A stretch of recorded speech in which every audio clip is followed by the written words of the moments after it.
Hi everyone, me Malcolm here, and today we're going to do another figure review that we didn't really do often, but today we are going to do a review of the 1966 Godzilla that I've been waiting for quite some time. And this is going to be a really cool review, I hope.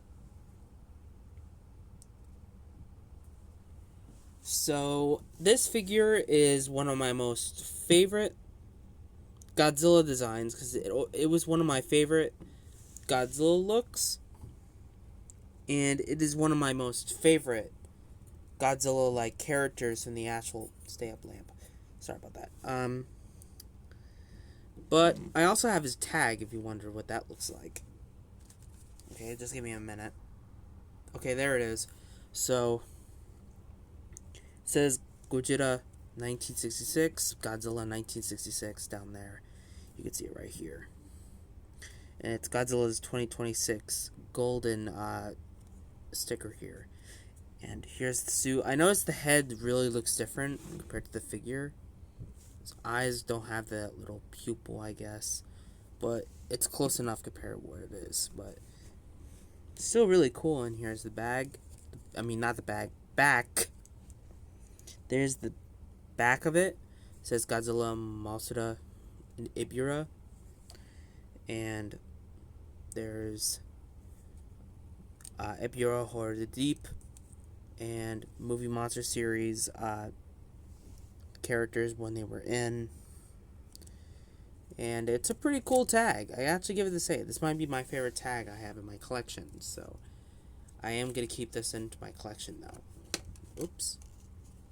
Okay, so we're going to stay up, dude. Thank you. Man, it really does not like staying up, everybody. I'm sorry. Okay, there we go. So there is the card of the Godzilla figure. And let's get to articulation. So the articulation is basically the same thing as Godzilla 1965 to the other later Godzillas. The head sadly doesn't move. I really wish it could, just like the 1974 model. But it's close enough. But the arms can move 160 degrees right here. It's really stiff sometimes, but it's close enough. And dorsal plates kind of move. I mean, they move really well, 160 degrees. And then we move on to the tail, but you can also break this. This can also like break off the glue and it'll break, and you can move the tail. But I don't really want to do that right now.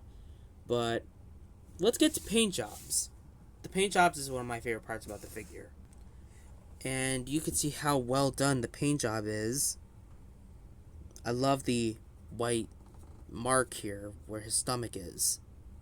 You can also see the white claws, I guess. It doesn't look white to me, but yeah, it isn't, but whatever.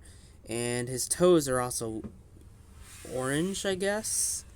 And his knees are white. I think they should have done a little bit much better from here. And then I do like the back though. That has the most nicer paint job. Let's turn off the light so you can see what it looks like. Okay, sorry about that. Okay, so here you go. This looks much better. The head's really detailed, but the only main blemish is that the head does not have the teeth underneath. I mean, it does, but it just doesn't look it's not painted at all. They never actually painted the teeth, and I don't really know why. That's a big bummer, but I will use a paintbrush and refix that problem. And that's basically it. Now let's get to details. The details are one of the best things about him. So, the details on this Godzilla figure is incredible. Love the eyebrows. I love the skin texture. Really makes it feel like it's a real thing. And here's the hand. Yeah, the hands are well done. I mean, there's not really that many things about the palm, but it's close enough. But still, one of the greatest figures I actually have in my collection so far. He's like, "Hi, I am Godzilla."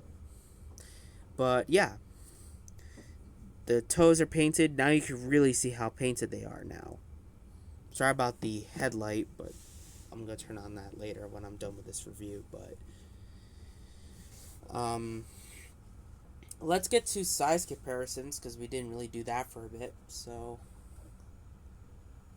let's just take a look so we can find which one that we can find to the 1966 era. Okay, so the first one we have is the main villain of the original version from the original film is Ebirah himself. They don't look in great condition, great scale in my opinion. But if I'm wrong, that would be okay. But it's not too bad. Not too bad though. I could use this for a movie, maybe. But yeah, let's put Ebirah away. Ebirah away. Sorry. Sometimes I have messed up some words sometimes, but it's not that bad. But oh, I know which one I could use next. Okay. Okay. The giant condor. Yeah, this is the weakest monster that Godzilla ever faced. But it's not that bad, but it's close enough. But I think he should have been like a little smaller, like about that size. But unfortunately, that's the only size we have. And he really doesn't scale with anything. Because he's way too big compared to Godzilla. His wings are too big. But then let's move on to another one. Alright, I'm going to place this one back where it was before. And, oh, I know which one. Remember in the movie with Godzilla Mothra? This movie features 1966. Sorry. And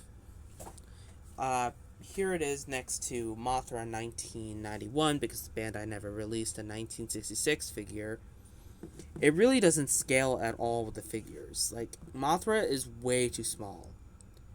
I think what they should have done is done like this.